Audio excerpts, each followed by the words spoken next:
Bien bonjour et bienvenue dans une autre revue très spéciale. Et aujourd'hui nous avons le Magic Square Brobdingnag MSB10 Crane, qui est évidemment leur version Magic Square de Legend Size Masterpiece-esque Hoist. Bon, Hoist fait partie de mes préférés de ma jeunesse, puisque Hoist et Trailblazer étaient tous deux mes tout premiers Transformers que j'ai eu de ma vie. Donc j'ai eu beaucoup de bonnes mémoires, de bons souvenirs avec ces Hoist et Trailblazer. Et j'ai adoré la figurine Trailblazer que Magic Square ont sorti. Et là, ils ont sorti Hoist. Et je suis très content. Et doublement content du fait que ce n'est pas juste un repaint blatant de Trailblazer. Ils ont vraiment refait un tout nouveau moule de A à Z pour Trailblazer, pour Hoist, au lieu du moule de Trailblazer. Donc, c'est vraiment très très très satisfaisant d'avoir la figurine. Deux figurines qui ont tout le temps été des repaints l'un de l'autre. Là, on fait une version complètement différente. Donc, j'adore. Donc, on a la boîte ici, la petite fenêtre, le petit alien emblématique. Une vue wireframe ici, une autre wireframe là, des trucs Lego, un art. Une autre vue wireframe en arrière. Donc, on arrête de perdre du temps avec la boîte et on ouvre. Il n'y a rien à l'intérieur. On jette. On a Hoist juste ici. On va le mettre en dehors pour l'instant. On n'a rien d'autre là-dedans. On jette. On a tout d'abord les accessoires. Les instructions et les cartes et tout le tralala. Donc, on ouvre. Donc, instruction. La transformation, pour très petit, il est quand même complexe, mais pas tellement difficile. C'est juste, il y a des étapes, disons, faut que vous fassiez en ordre, sinon vous allez avoir énormément de difficultés. Et les instructions sont pas hyper claires non plus. Comment dire, surtout, ne suivez pas les instructions, vraiment, c'est de la grosse merde. La deuxième étape ici, ils disent de mettre la tête à l'intérieur. Ne faites pas ça à cette étape-là, vous ne serez pas capable, vous allez briser la figurine. Ensuite, on a des images comme ceux-ci. Ouais, c'est vraiment pas clair. J'ai ma technique de transformation, alors on va y revenir. Comme accessoire, tout d'abord, on a des cartes. On a deux cartes pour celui-ci. Une erreur, une erronée et une correcte. Donc, pour remplacement. Donc, celle-ci est la parfaite. Donc, on a Crane ou Hoist ici en art. Avec les statistiques en arrière ici. Et l'erronée qui est juste ici. Donc, on a la même image, même couleur, même tout au complet ici. Le problème, c'est en arrière. On a ici Hoist en mode camion. Et ici, on a Optimus, mais différent. Donc pendant un bon quelques temps, j'essaie de trouver quelle figurine était ça. Ça ressemble à Optimus, on a la ligne traditionnelle après la remorque d'Optimus, mais Optimus n'avait pas de coupe-vent comme ça, ni de truc par-dessus ici, donc j'étais vraiment confus, jusqu'à ce que je vois ici, si on rapproche les deux cartes ici, le coupe-vent de la vanne est en fait le devant de Hoist. Et les lumières ici, c'est une lumière ici, et on dirait un siège ici, mais en fait c'est ça ici. Donc ils ont juste mis Optimus par-dessus l'image de Hoist, et ça fait comme un autre type de camion, c'est un petit peu différent, mais ouais. Donc ils ont juste fait une erreur ici, ils ont mis Optimus par-dessus Hoist, et donc ils ont donné une deuxième carte avec le problème fixé. Alors, ouais. Accessoires maintenant. Donc, on a tout d'abord le petit scanner ou modulateur, je sais pas trop, dans un épisode où Hoist construit cette machine. Je crois que c'était avec Sunstreaker ou Wheeljack, j'en suis plus trop, ça fait des années de ça. Mais bref, on a ce petit réacteur. On a ici une lance, mais la lance est trop petite, il ne peut pas le tenir dans ses mains. Si on vient ici ses mains, ça tient pas. Vraiment, là, ça ne tient pas du tout. Donc, c'est un mystère un peu d'où à quoi va servir cette lance. Mais j'ai une petite idée que dans l'épisode des Transformers où Hoist, Warpath et je crois c'est Rumble, ce sont voyage dans le temps dans un truc médiéval. Et ouais, Hoy se transforme en véhicule et je crois que c'est Rumble qui est dessus et qui prend une lance et qui font du jousting. Donc j'insinue que peut-être lorsque Magic Square vont sortir leur Frenzy Rumble, on va pouvoir leur équiper la lance ici. Donc c'est juste une théorie. On a ensuite le petit réacteur créateur de bouclier, je crois. Donc c'est un trademark de Hoist. Et on peut venir ici. Donc si on prend le panneau en arrière de la tête, on le rabaisse. Dans le petit trou, on peut brancher le générateur de bouclier. Voilà, comme ça. C'est pas hyper serré, disons. Ça tient à peine. Mais bon, ça fait le boulot pour l'instant. Ensuite, on a une main de rechange et un marteau. Donc on a la main ici. Donc on a le choix ici de prendre son canon. On peut lui enlever. Donc on a la mèche du canon. Et on peut lui mettre une deuxième main. Donc là on a deux mains normales. C'est à votre discrétion. Personnellement j'aime beaucoup le canon. Donc on va enlever la main. Et on a aussi le marteau. Donc on peut mettre également le marteau dans son socket ici. Donc on a le petit marteau comme main. Bon, encore là c'est bien. Mais je préfère son canon.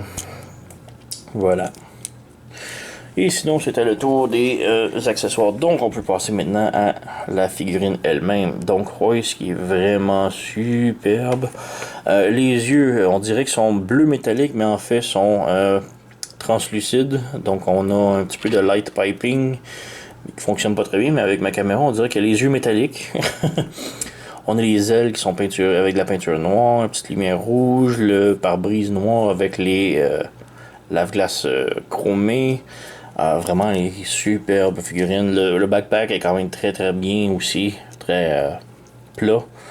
On a les panneaux des ailes ici qui sont un petit peu gênantes selon moi. Mais c'est très G1 aussi puisqu'ils avaient les mêmes. Donc c'est pas un gros problème pour moi. On peut les bouger. Ils sont sur des doubles tiges de plastique. Les tiges font peur un petit peu parce qu'ils ont l'air flexibles et facile à briser, mais en fait, ils sont très solides jusqu'à maintenant. Donc, ouais, on peut mettre ça comme ça un petit peu. Ça cache déjà mieux le backpack un petit peu. Mais, ouais. Sinon, la tête est sur un flip comme ça, mais ça fait un gros trou. Donc, la tête, elle a tendance à rentrer ou à tomber dans le trou. Un petit peu dommage. La tête peut pivoter gauche et droite. Les bras ont un pivot en haut ici à l'épaule, un swivel ici au bras. On a une autre rotation en haut au biceps et on a un double joint au coude. La main peut pivoter. La taille, si on lève le panneau ici, donc on fait juste tirer ça et lever le panneau ici par en arrière, la taille peut pivoter sans problème. On a les jambes qui font la split. On peut la ramener ici, on peut la jambe en avant comme ça, en arrière comme ça. On a une rotation en haut de la cuisse. Et on a triple genou, triple articulation au genou. Donc on a vraiment un gros pli. Et le pied, on a un bord joint au talon. Donc le talon peut aller là, peut aller vers le haut et peut pivoter gauche, droite sans problème. Donc on a quand même vraiment énormément d'articulation pour une si petite figurine. Donc ouais. On va juste baisser la caméra un tout petit peu. On est un petit peu plus près. Et comme comparaison, on a ici l'autre Magic Square, son copain Trailblazer. Donc on peut voir qu'il y a vraiment beaucoup de similitudes, mais je vous assure que la transformation est complètement différente et c'est vraiment bien. Donc vraiment génial. Les deux forment ont un produit final que le mode véhicule est très ressemblant, mais très différent en même temps. On a ici autre comparaison plus officielle maintenant. On a Titan Returns Brawn comme grandeur assez similaire. Et sinon on a, je crois que c'était Reveal the Shield Trailblazer aussi. Donc une autre édition miniature. On n'a pas eu le hoist malheureusement, donc c'est tout. Donc on peut voir une grosse différence. Et une autre petite comparaison, on a ici le New Age Ironhide qui est semblable, la même taille, donc vraiment cool pour ça. Et pour le plaisir, je vais juste reculer un petit peu la caméra, bouger. J'ai mon hoist ici et mon Trailbreaker. Donc eux sont plus mes versions Masterpiece-esque. Donc je crois que lui c'est Ocular Max et lui c'était X-Transbot. Non, pas X-Transbot. Je m'en souviens plus vraiment. Mais ouais, c'était mes deux versions Masterpiece-esque de mes figurines préférées. De mes personnages. Voilà, on enlève. Et on enlève. Et on peut passer maintenant à la transformation. On bouge la caméra. Donc, comme je dis, la transformation est complexe, mais ouais, si vous suivez les étapes parfaitement, vous n'allez pas avoir de problème. De 1, on enlève son générateur de bouclier. On vient en arrière, on fait juste tirer sur les panneaux pour rendre la tige droite. Voilà, comme ça. Les mains. Bon, là, un truc très complexe, disons, direct en partant. Bon, on peut tirer sur le torse ici, comme ça, il est branché sur la fourche. On lève le pare-choc ici, comme ça. Maintenant, on met les bras droits ici, et là, regardez, très attentivement. Donc, on a une rotation ici, mais on a aussi ce joint-là qui peut bouger. Donc, on a ça ici, et ça ici. Donc, il faut le ramener vers le bas pour que, en arrière ici, le joint champignon ici, disons, soit en arrière. Donc, il faut juste rabaisser ça ici, comme ça, vers le bas. Et ensuite, on ramène les bras vers l'avant. Maintenant que ça c'est fait, on peut prendre la tête, pivoter 180 degrés et la rentrer. Non, on ne peut pas la rentrer tout de suite. Il faut baisser les bras comme ça, les ramener en dessous. Voilà. Voilà, assurez-vous que les fenêtres sont correctes. Et on peut rentrer les mains maintenant dans l'espace du capot ici. Maintenant que les mains sont à l'intérieur, là on peut rentrer la tête. Vous voyez, sinon la tête ne rentre pas du tout. Ensuite, on prend le petit panneau ici et on vient le fermer sur le dessus. Et ça clip et c'est excessivement compliqué de le ressortir, de le réouvrir. Là, il mord à l'intérieur, c'est très difficile de rouvrir. Donc, on a maintenant ça. On vient ici, on bouge les panneaux vers l'avant, comme ça. On prend les petites ailes, on les ramène vers le bas, comme cela. Voilà. Ensuite, on ramène ça vers ça. On prend les jambes maintenant. Les jambes, on prend le genou et on le pivoter vers l'intérieur pour que les petites ailes soient de l'autre genre à l'intérieur. Ensuite, on prend les pieds et on les ramène vers nous. Donc, comme ça. On ouvre les pieds comme ça. On fait ouvrir le petit panneau en arrière du talon, comme ça. On vient plier le pied à l'intérieur et on le rentre à l'intérieur du pied. Et on clip. Comme ça. On rouvre ici, on ferme le pied doublement et on ferme. Comme ça. On peut venir brancher les jambes ici. La petite clip ici de la fourche, on la ferme. On ramène le tout vers l'avant, comme ça. On ramène les jambes vers l'arrière complètement. Et on plie au genou et on ramène vers l'intérieur, comme ça. Et on rentre le tout à l'intérieur de la petite boîte jaune-orange. Donc on a presque terminé ici. Vous pouvez voir d'où ça s'en va. Ensuite, on prend le panneau vert ici en arrière. On ramène vers le bas complètement. Il nous reste que pour les panneaux ici. Donc on ramène comme ça pour que le petit peg ici soit en avant, le rond en arrière. On ramène la tige juste ici. On la ramène complètement à l'avant. Et la deuxième tige, on la ramène vers l'arrière. Et là, ça vient se brancher ici. On a un autre branchement ici sur la jambe qui va se brancher dans la portière ici. Et un autre ici en arrière. Voilà. Donc on fait la même chose de l'autre côté. Donc on ramène le petit peg juste ici en avant, le panneau rond en arrière. On amène la tige vers l'avant et l'autre tige vers l'arrière. On branche ici, on branche aux jambes et on branche en arrière. Et voilà, nous avons terminé. Nous avons maintenant hoist en mode camion. Et ouais, vraiment très bien. On a le petit hitch en arrière ici qu'on peut lever comme ça. On peut le rabaisser et on a ici la petite roue ici que l'on peut pivoter 180, bah 360 degrés. Donc comme ça, on peut le laisser en avant comme ça aussi.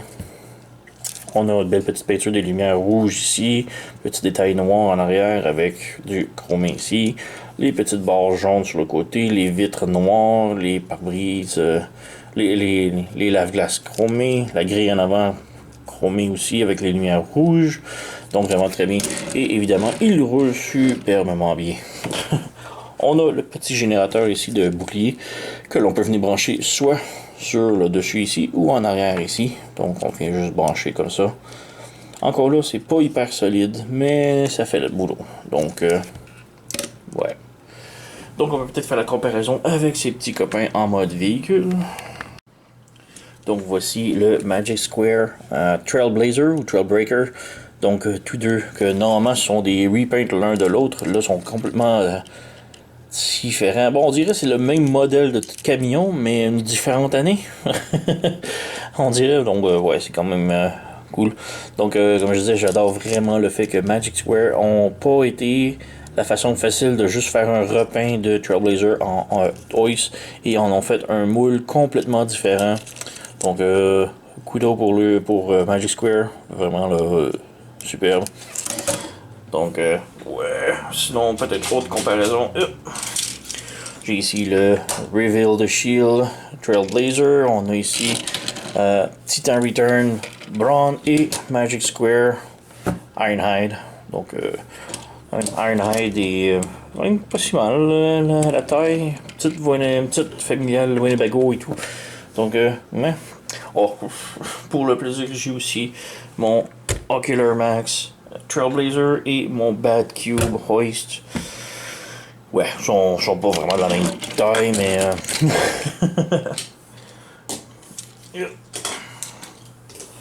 oh ouais, Hoist, Trailblazer. Il manque, selon moi, en mode camion, ce qui me dérange un petit peu, c'est le fait qu'il n'y a pas les petites ailes ici comme ça. G1 les avait, lui, là, il manque lui.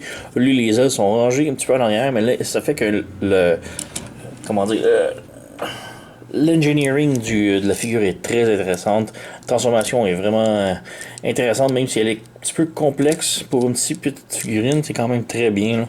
Il y a peut-être ici le capot qui est excessivement dur à ouvrir quand on veut retransformer en mode robot. Mais sinon, superbe figurine que je vous recommande très fortement. Donc, ouais, c'est pas mal tout. J'ai pas grand chose d'autre à dire. Alors, merci d'avoir écouté et à la prochaine.